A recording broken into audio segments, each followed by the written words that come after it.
5 crucial secrets can make or break your U.S. entry waiver application. I'm Dan Joffe, dedicated U.S. entry waiver lawyer at NextLaw. Now, in this video, you're going to learn 5 crucial things about getting your U.S. entry waiver approved. First, why rehabilitation is the secret sauce of your application. 2, how Canadian pardons and U.S. waivers differ and why it matters. 3, the multiple factors that truly determine your rehabilitation. 4, how to craft a compelling personal statement that wins. And 5, the power of reference letters and supporting evidence. By the end of this video, you'll clearly understand what it really takes to get your U.S. entry waiver approved.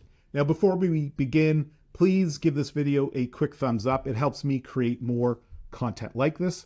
Let's get started. Let's start with the most crucial secret, which is rehabilitation is the key to getting your U.S. entry waiver approved. But what exactly does that mean?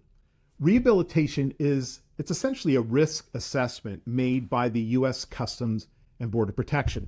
They ask themselves a critical question. Does this person pose any risk of committing a crime in the United States? Now think about it. The Admissibility Review Office, who is the decision maker for your waiver, they're looking at your application and trying to determine if you've changed. Are you reformed? Are you a different person now than you were when you committed the offense? Now, I'm sure you're thinking, of course, there's no risk that I'll offend again. However, that's not how the decision makers approach this. They need concrete evidence of your rehabilitation. This concept of rehabilitation is so important, yet it's often misunderstood. Let me explain why. And this brings me to our second secret, which is the crucial difference between Canadian pardons and U.S. waivers and why it matters. Now, here's where many people get tripped up. In Canada, when you're applying for a pardon or a record suspension, there are specific waiting periods, usually 3, 5, or 10 years after completing your sentence. Once you've waited that time, you're generally considered rehabilitated. But here's the secret. The U.S. doesn't work that way. Many Canadians assume that if they've waited the required time for a Canadian pardon, that they'll automatically be considered rehabilitated for a U.S. waiver. This is a dangerous misconception. The truth is there's no equivalent law in the United States that says waiting a certain amount of time automatically deems you rehabilitated. Time is a factor, sure, but it's only one piece of the puzzle.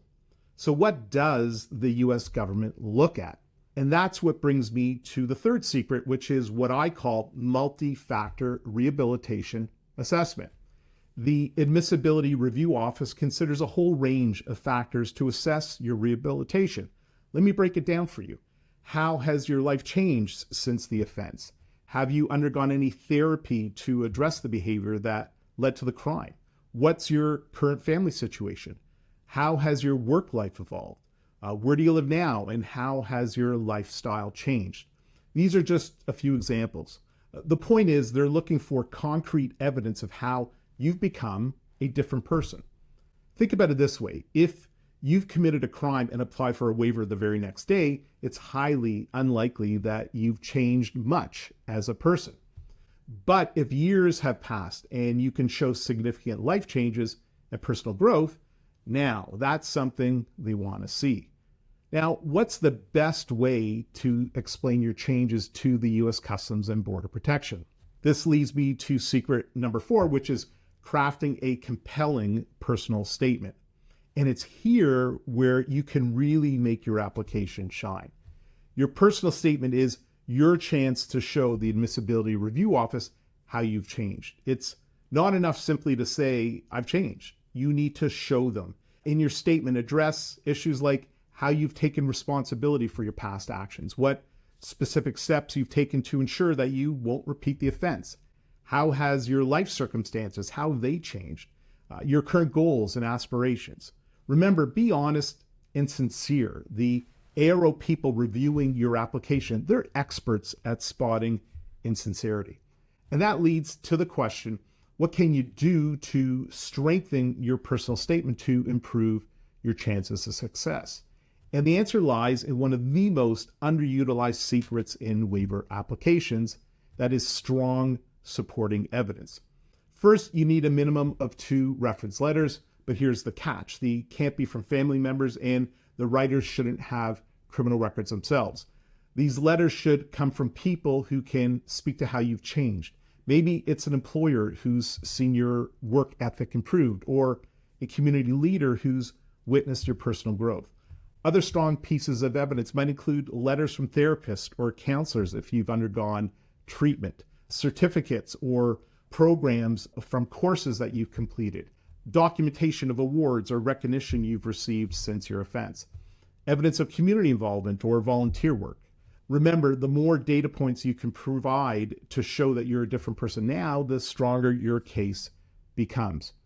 To wrap up, getting your U.S. entry waiver approved isn't just about waiting out a certain time period. It's about demonstrating real, meaningful change in your life. Time does matter, but it's just one factor among many. The secret to approval lies in showing clear, convincing proof of your rehabilitation through multiple avenues: your personal statement, reference letters, supporting evidence, and any other relevant information that you can provide. By understanding these secrets and applying them to your waiver application, you will significantly improve your chances of approval. If you need help preparing your waiver application, please schedule a free confidential call with me. The link to book the call is in the description of this video. And if you found this information helpful and you want to see more content like this, please like this video, subscribe to our channel, and click the notification bell. Thanks for watching, and good luck with your U.S. entry waiver application.